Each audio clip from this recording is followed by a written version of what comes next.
Саламатсыздар ма? Мен Жаһанша Досмұхамедов атындағы жоғары педагогикалық колледжінің информатика пәнінің оқытушысы Молдағалиева Анар Аскаровна. Назарларыңызға информатика пәні бойынша GIMP растрлық графиканы өңдеу редакторы фотосуретті өңдеу тақырыбындағы видео сабағымды ұсынамын.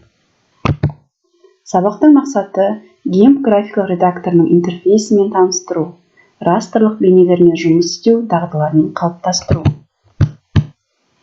GIMP графикалық редакторы кескіндерді өңдеу бағдарламасы.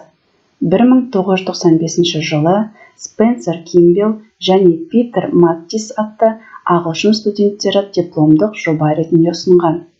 Растрлық графиканы және кейбір векторлық графикалар жасауға арналған бағдарлама. Бағдарламаның мүмкіндіктері: негізгі және жетілдірілген суретті өңдеу және ретушивтік құралдарды ұсынады. Көрсету және экспорттау үшін көптеген файл пішімдерін қолданады. Растрлық редактор ескі суреттің сапасын жақсартады, ұсақ кемшіліктерді жояды. Ақ-қара түсті бейнені түрлі түсті суретке айналдырады. Цифрлық суреттерді өңдейді. Редакторды іске қосу үшін пуск, все программы, GIMP командасын орындаймыз. Нәтижесінде жұмыс үстелінде екі терезе орналасады. Құралдар панелі мен кескіндер терезесі. Құралдар панелінде құралдарды таңдауға арналған пиктограммалар бар батырмалар орналасқан. Таңдалған құралдарға сай, бұл панель негізгі түс пен фонның түстерінен, қылқаламнан, үлгі мен градиенттен тұрады. Ал енді GIMP растрлық графиканы өңдеу бағдарламасында практикалық жұмыс орындаймыз. Ақ-қара түсті фотосуретті түрлі түсті фотосуретке айналдырамыз. Бағдарламаны іске қосу үшін пуск, все программы, GIMP командасын орындаймыз. Ашылған терезеде өзімізге қажетті ақ-қара түсті фотосуретімізді ашамыз. Ол үшін файл открыть командасын орындаймыз. Қажетті суретімізді таңдап, открыть батырмасын басамыз. Бұл ақ-қара түсті сурет болғандықтан, оны түрлі түсті суретке айналдыру үшін режимін ауыстырамыз. Ол үшін изображение, режим RGB-ні таңдаймыз. Енді суретімізді бояуға болады. Суретпен жұмыс жасау үшін ыңғайлы болу үшін біздер суреттің масштабын үлкейтеміз. Ең алдымен қыздың бет әлпетін бояймыз. Ол үшін бет әлпетін ерекшелеу үшін умные ножницы батырмасын қолданамыз. Умные ножницы батырмасында сглаживание, растушевать края, предпросмотр батырмаларына галочка белгісін қойып шығасыз. Радиус 2 деп енгізесіз клавиатурадан. Енді ерекшелеу беруге болады.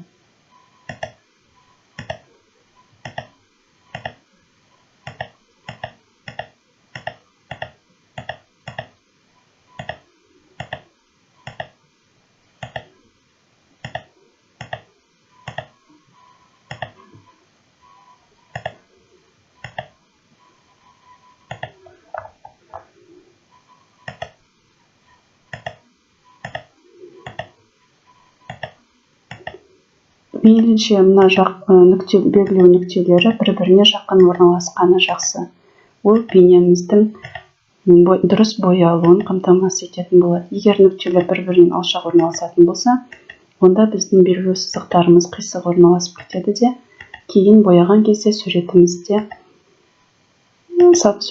сапасы жақсы болмайды. Сондықтан белгілеу нүктелерін, яғни суреттің контурын дұрыс белгілеу өте маңызды.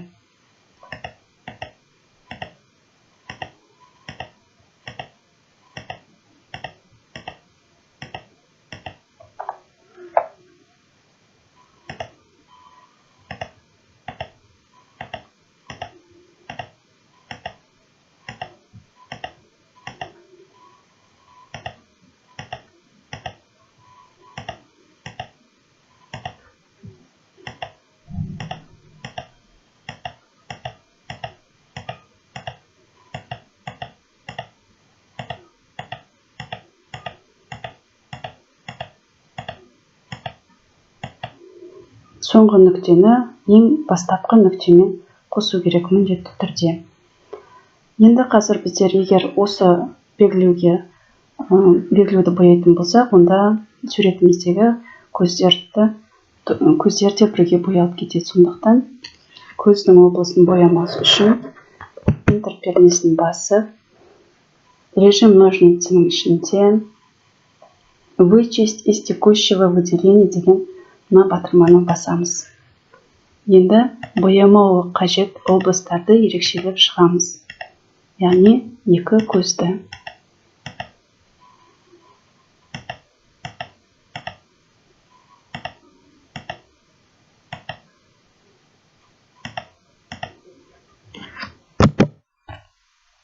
Тағы да интерпернесін басамыз. Екінші көзді ерекшелеп аламыз.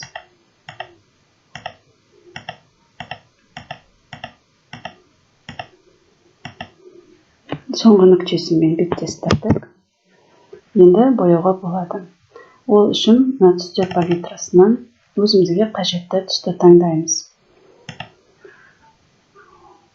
Так, түсті таңдадық. Окей батырмасын басамыз. Енді бояуды құю үшін плоская заливка деген құралды пайдаланамыз. Плоская заливка құралының міндетті түрде умножение деген режимін таңдаймыз. Ол сурет бойында ақшыл түстерін боялған жерлерді бояу кезінде ескеріп, дәл солай бояйтын болады. Міне боялды. Өздеріңіз көргендей екі көзіне бояу құйылмады. Яғни тек қана бетін ғана бояды, өзімізге қажетті облысты. Сіздерде дәл осылай суреттің қалған бөліктерін бояуыңыз қажет. Енді үй тапсырмасы. Кез келген ақ-қара түсті фотосуретті түрлі түсті фотосуретке айналдырып, бастапқы фотосуретпен шыққан нәтижені классрумға жүктеңіз. Сабақ аяқталды. Назарларыңызға рахмет. Сау болыңыздар.